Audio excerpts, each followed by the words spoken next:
বলিউডের সবচেয়ে আলোচিত বিয়ের শাড়িটির দাম কত ছিল জানেন? ১৯ বছর পরেও কেন ঐশ্বর্যের বিয়ের সাজ নিয়ে এত চর্চা হয়? ঠিক ১৯ বছর আগে আজকের এই দিনেই অভিষেক বচ্চন আর ঐশ্বরিয়া রায় বচ্চনের ৪ হাত এক হয়েছিল। অমিতাভ বচ্চনের বাংলো জলসার সামনে তখন থেকে ভিড়, যেন তিল ধারণের জায়গা নেই।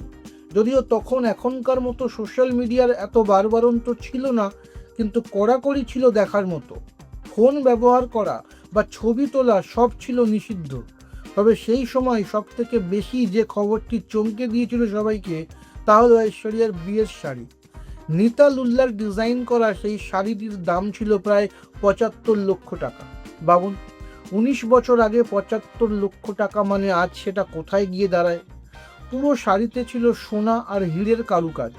এমনকি অমিতাভ আর জয়া বচ্চন তাদের আদরের পুত্রবধূকে যে মঙ্গলসূত্রটি উপহার দিয়েছিলেন, সেটির দামও ছিল প্রায় ৪৫ লক্ষ টাকা। এখনকার নতুন প্রজন্মের নায়িকারা যতই এলাহি বিয়ে করুন না কেন, ঐশ্বরিয়ার সেই রাজকীয় সাজ আজও মাইল ফলক হয়ে আছে। মাঝে অভিষেক ঐশ্বর্যার সম্পর্ক নিয়ে অনেক গুঞ্জন ডানা মেললেও আজও কিন্তু তারা মেয়ে আরাধ্যাকে নিয়ে সুখে সংসার করছেন। বচ্চন পরিবারের এই এলাহি বিয়ের রাজকীয়তা কি আজও কোনো বলিউড বিয়ে টপকাতে পেরেছে বলে আপনার মনে হয়? মনে হলে কমেন্ট করুন, কার বিয়ে আপনার মনে হচ্ছে।